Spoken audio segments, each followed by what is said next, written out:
All right, day 22 of 365 days of meditation. I was up at about 5 o'clock this morning, and much to my delight, in addition to being pitch black right now at 5 a.m., it was also pouring rain. And for me, there is nothing better than listening to the sound of the pouring rain outside when you sit in the dark in a meditative practice. It's just the most serene, relaxing thing, in my opinion, anyway. Um, Beyond that, uh, I did sort of try to explore a little bit more of yesterday's meditation, the experience that I had around fear and fear of isolation, fear of being alone. And I didn't get too much. I was actually surprised. I thought I would definitely peel back another layer today, but I sort of poked and prodded and searched and suggested and really didn't offer or find much. The subconscious didn't offer much. I think in part because I was quite tired and nodded off a few times, but surprisingly, I was able to still maintain good focus in the meditation.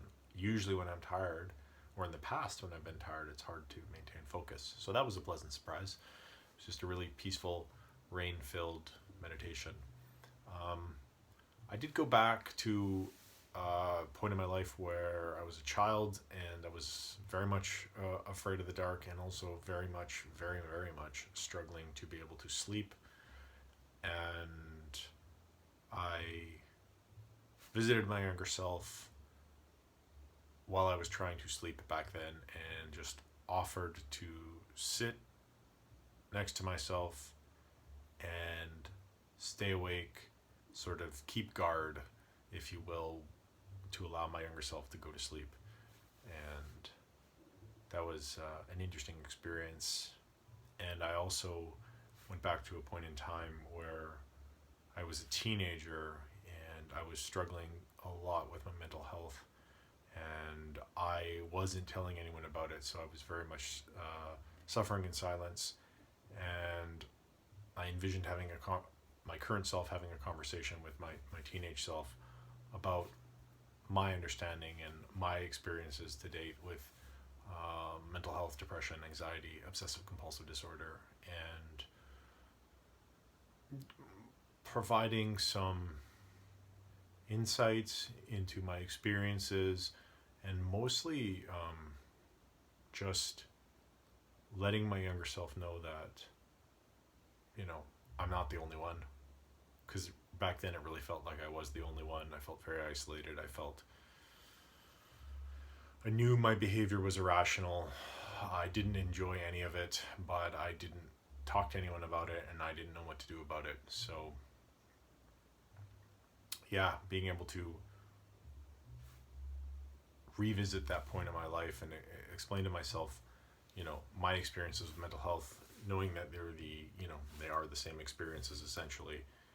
And there was something about that was, I don't know, cathartic, I guess, in a way.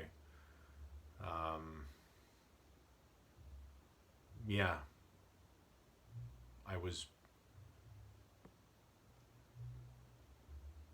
attempting to connect with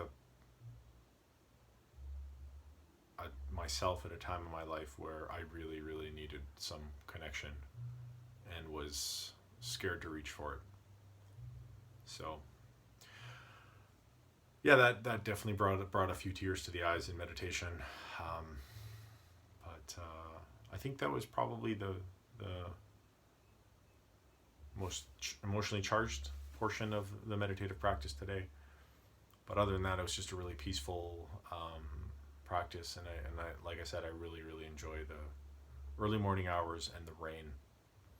But yeah, I would say that's it for today's practice. In general, one of the things that I've been noticing a lot lately, and I know from the past experiences of meditating daily, that not only do things become do I become more aware of my thoughts while I am meditating, sort of the subconscious dialogue or thoughts that are going on autopilot in the background. I become more aware of them in meditation, but I also become increasingly aware of them during my day-to-day life.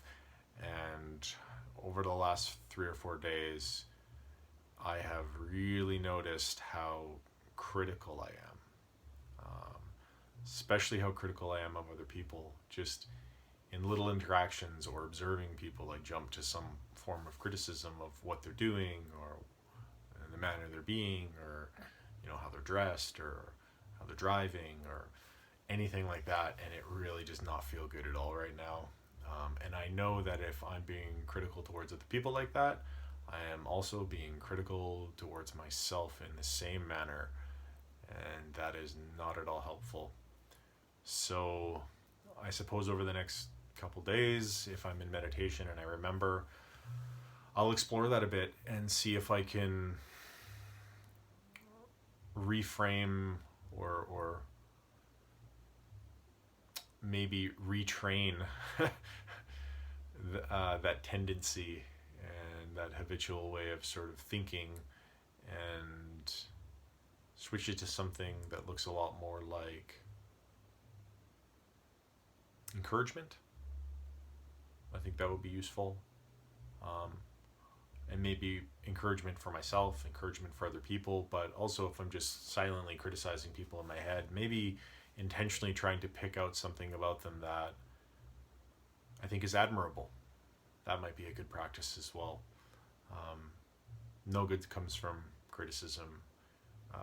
There's a lot of research that shows encouragement is an incredibly powerful way of helping somebody achieve their potential. They're much more likely to achieve their potential if they are encouraged to do so.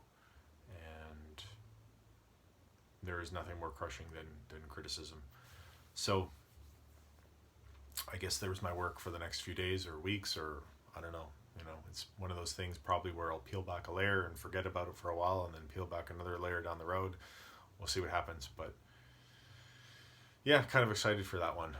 I know I've explored this in the past when I was meditating daily as well, and I started seeing some changes. So hopefully we'll see similar changes now that I've kind of maybe gone back a little bit to the default mode, or my old default mode. So in closing, if you are suffering at all or struggling with your mental health, if you are feeling anxious or depressed, if you are disturbed or feeling overwhelmed by your own thoughts or behaviors, if you are ruminating excessively or worrying excessively or catastrophizing, if you just feel out of control mentally, emotionally, talk to somebody.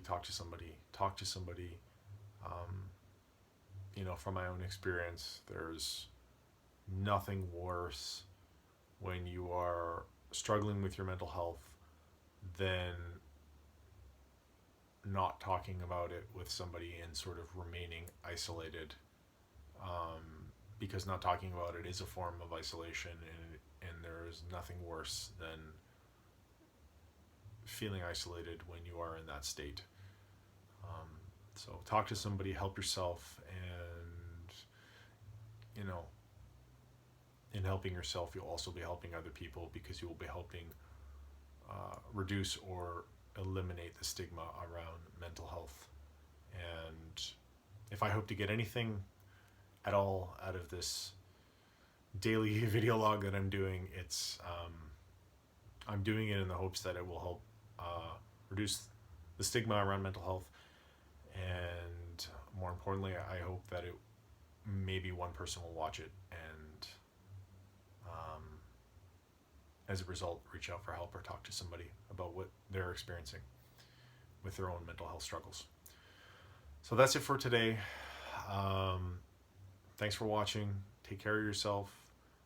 If you're feeling tired right now and you're in the rainy, wintry flu season that I'm in right now, get some extra sleep. I've been doing it, and that is something that is definitely good for your mental health, to get some extra sleep if you feel like you need it. Have a wonderful evening.